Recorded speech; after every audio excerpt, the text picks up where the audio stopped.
এই মেয়েটার কণ্ঠ যদি নামাজে পর্দা হয় তাহলে নামাজের বাইরে পর্দা হবে না? হবে না? আপনার বিটি ফুচকা খেয়ে বেড়াচ্ছে, ওই জায়গায় আমি যাব না। আপনার মেয়ে ওনাকে গলার উপর তুলে দিয়ে বেলডাঙ্গার দালাল সেজে বেড়াচ্ছে, ওই জায়গায় যাব না।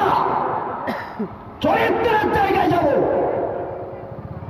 আজকে সোশ্যাল মিডিয়ায় তাকালে দেখা যায় মেয়েরা বোরখা দিয়ে গায়ে দিয়ে থাকার পরও নিরাপদ নয়। আজকে মুশরিকরা যারা ইসলামের চরম শত্রু, তার শত্রুতা ওপেন করে ক্যামেরার সামনে আজকের দিনে এই গা থেকে বোরখা খুলে নিয়ে বিবস্ত্র করছে। যদি আপনার মেয়ে পর্দা পশুদায় থাকতো, আপনি যদি সচেতন হতেন, তাহলে পরে ওই মেয়েটার গায়ে থেকে বোরখায় হাত দেওয়ার আগে 7 বার ভাবতো। এটা ভাবে না এই কারণে যে এরা যা বোরখা গায়ে দেয় এটা ইমানের সাথে বোরখা গায়ে দেয় না। আপনার এই বোরখাতে ফ্যাশন থাকে, ওপর দিকটা চিকন থাকে, নিচেটা ঘাগরা থাকে, টাইট ফিটিং থাকে। বোরখা গায়ে দিয়ে বোঝা যায় যার ওপরে কতটা নিচে কতটা, নিচের জাং পর্যন্ত দেখা যায়, ওপরের বডি সবই দেখা যায়। এর নাম বোরখা দিয়ে জনগণকে ফাঁকি দেওয়া হয়। বোরখা গায়ে দিয়ে আছে, মেয়েটাকে বউ হিসাবে নিয়ে যাবো, নিয়ে যান দেখি আপনি কেমন খারাপ চাল, নিয়ে যান আপনার বাড়িতে যদি আগুন না লাগায়। এটা ইমানি বোরখা না। আপনিও ইমানদারের মধ্যে পড়েন না। বলেন এই মেয়েটার কণ্ঠস্বর নামাজে পর্দা করতে বলে আপনি বউ হিসাবে দেখলেন কেন? দেখেন, আপনার আপত্তি নাই। সারা কাল তাহাজ্জুদ করেছেন, যাকাত দিয়েছেন, কলেমা পড়েছেন, আপনি একটা পাকা মুসলিম। একটা মুসলিম হওয়ার শর্তেও চোখ দিয়ে দেখা এটা চোখের গুনাহ আছে না নাই? চোখের গুনাহ নেই? আপনি একটা মেয়েকে চোখ দিয়ে দেখতে গেলেন কেন? কেন আপনি বউ হিসাবে, যাকে পুত্রবধূ হিসাবে, কেন আপনার পুত্রকে পাঠাবে, আপনি কেন গেলেন? মেয়েটার সঙ্গে তো বিয়ে হয় নাই। মেয়েটার সঙ্গে বিয়ে হয়েছে? তো বিয়ে হয় না তো মেয়েটাকে দেখছেন কেন আপনি? কেন দেখলেন? ওই মেয়েটাকে দেখা মানে হচ্ছে ওই বুড়ে বয়সে লাঠি ধরে যে হাজি সাহেব, ওই হাজি সাহেব মতিউর রহমান মাদানের মতো রুমাল দিয়ে আপনি বুড়ে বয়সে জেনা করছেন, ওই মেয়েটাকে দেখছেন মানে আপনি জেনা করছেন। এটা রাসূল থেকে, ইসলাম থেকে কোনো পারমিশন নাই। বলেন এই জেনার আবিষ্কার এটা কি আসমান থেকে এসছে না আপনারা নিজে তৈরি করেছেন? কোনটা?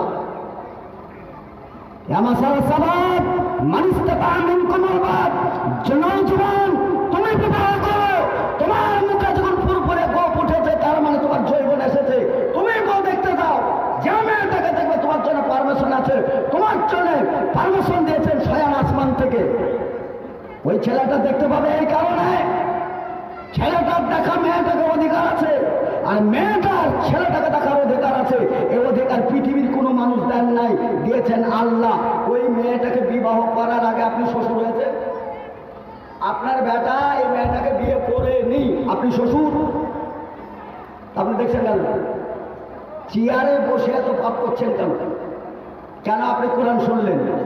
যতটাই কোরআনের অক্ষর শুনেছেন, জাহান্নামে যাওয়ার জন্য আপনি প্রস্তুত থাকেন। হাজী সাহেব, ও মৌলভী সাহেব, আপনি প্রস্তুত থাকেন জাহান্নামে যাওয়ার জন্য। একটা মেয়ে যথেষ্ট জাহান্নামের গাড়িতে চাপিয়ে দেওয়ার জন্য। সালাসাতুন কাদ হারামাল্লাহু আলাইহিল জান্নাহ, 3 শ্রেণীর মানুষ জান্নাতে যাবে না।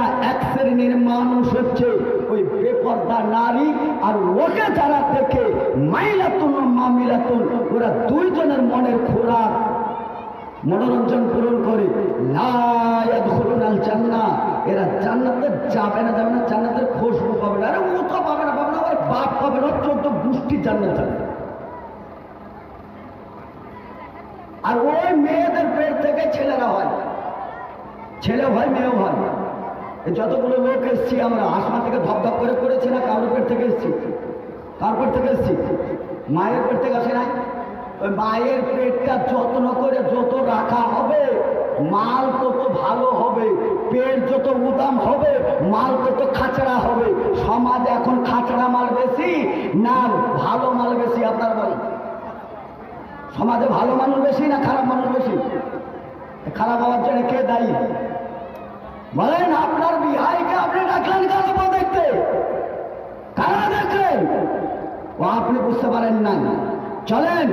রাসূল সাল্লাল্লাহু আলাইহি সাল্লাম বলেছেন, পৃথিবীতে আল্লাহ রাব্বুল আলামিন উৎকৃষ্ট প্রাণী হিসাবে যদিও মানুষকে সৃষ্টি করেছেন, প্রাণী হিসাবে আর একটা নিকৃষ্ট প্রাণী আছে, যার নাম হচ্ছে কুকুর। কুকুরের চাইতে আর নিকৃষ্ট প্রাণী আছে? আছে, যার নাম হচ্ছে শুয়োর। তাহলে কুকুরও পেলাম, শুয়োরও পেলাম। আচ্ছা, কুকুর একটা এদিকে রাস্তায় আসছিল, আস্তে আস্তে আস্তে ও এইরকম তেমাতা গাছের গোড়ায় যে এরকম ছটছট করে পোষা ফিরছে, এই জমিনে পোষা ফিরে নাম উঁচু জায়গায় ফিরে। কুকুরের একটা বৈশিষ্ট্য। এক বিদ্বান বলছে, বিদ্বানের কাছে কুকুরের আবেদন যে আচ্ছা বলুন তো, আমরা আপনাদের কি দোষ করি? আমাদেরকে কেন আপনারা দেখতে পারেন না? কেন বাড়িতে ঢোকার আগে ছাই ছাই ছাই ছাই ছাই ছাই করে দাঁড়ান? অপরাধটা কি?